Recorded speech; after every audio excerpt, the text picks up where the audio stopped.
Kampionet e MLS, Inter Miami, kanë luajtur dje ndeshjen e tyre të parë në stadiumin e ri Nu Stadium, që është plotësisht në pronësi të klubit me president David Beckham.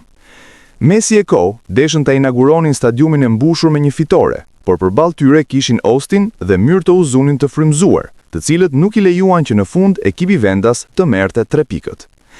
Pikërisht, sulmuesi i kombëtares shqiptare ishte ai i cili zbërtheu her pas here prapavijen e skuadrës kampione dhe rrezikoi me disa raste radhazi portën e Inter Miamit.